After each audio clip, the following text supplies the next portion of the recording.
contradiction. Power of God. Ah, yes. This is one that you wanted to do. I like Tried it. to make it onto the podcast. With God, all things are possible. Matthew 19:26. Absolutely.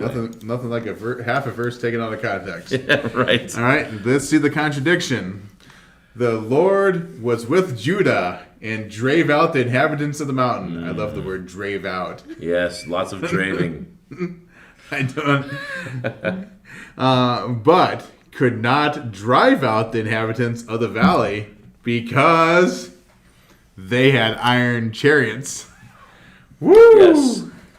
So, yes, somehow God was able to destroy the iron chariots of Pharaoh in Egypt, along with also the 10 plagues before that. Yeah, so the chariots of Pharaoh, though, he didn't just destroy them.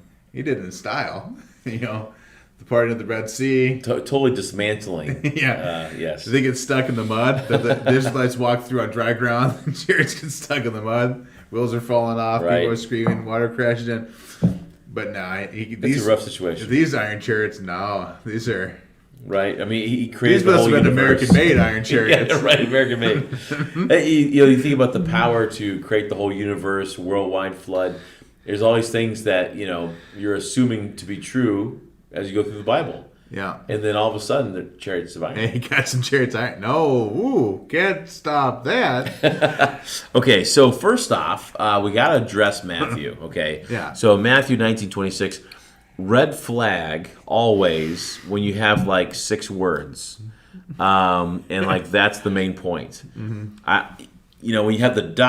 after the quotation mark, that tells you, what, I should probably read some more. Let me read some more of this. That's at least read the whole verse. At least read the whole verse. Yeah. At least. Okay. If not more.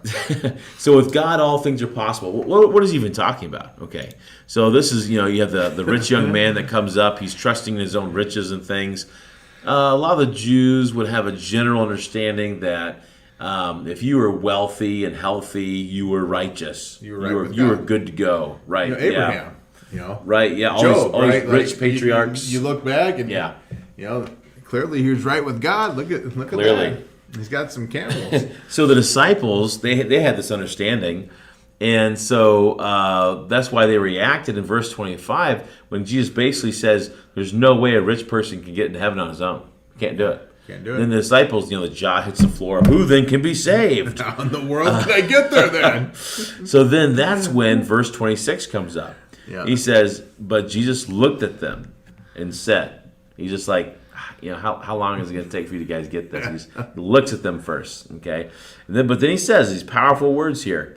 He says, with man, this is impossible. So what's impossible? Salvation. Man can't do it on his own. Your own. Right. You can't do it with man. This is impossible. But with God, all things are possible. Mm-hmm. So what's the whole point of that passage? He's saying that God can save souls, man cannot. Yeah. Okay, so then they're pairing it's a good that thing up. You do that because you can't stop a chariot. Yeah, right.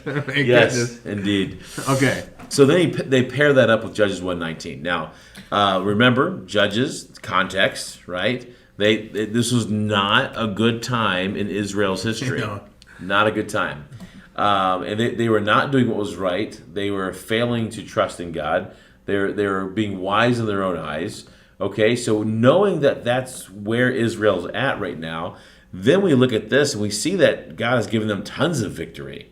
Mm-hmm. And even around this verse, you have victory.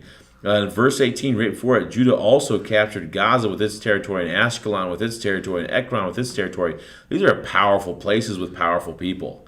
And even just to skip 19 real quick and go to verse 20, you have Hebron, which is also called Kiriath Arba, the city of Arba, was given to Caleb. And he's just like this one guy. The one-man runs up. Machine. Yeah, Arba was the greatest man of the Anakim. You have the Anakim there, the sons of Anak. Who can stand before the sons of Anak? These are the guys that when Caleb and Joshua spied out the land originally, the other 10 spies go, whoa, these guys, in the same exact place too, by the way.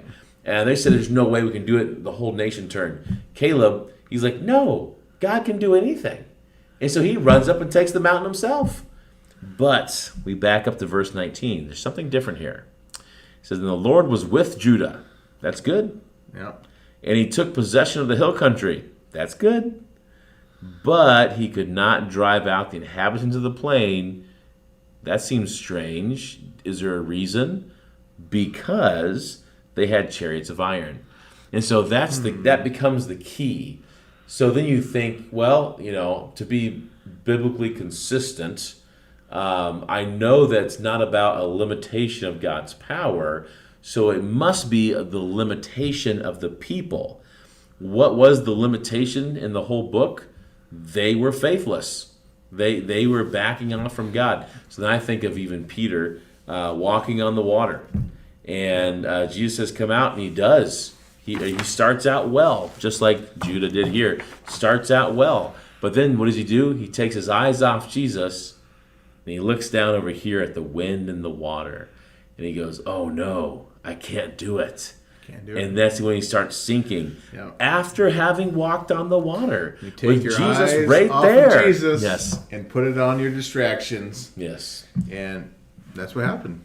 So here you have the same situation where they're focused on the tools of the enemy. And we're actually thinking that, even though God's given all this other victory, can't do this. So the application to us is not that this is a contradiction, Right. but the application to us is simply this. We need to keep our eyes on God and not the things around us.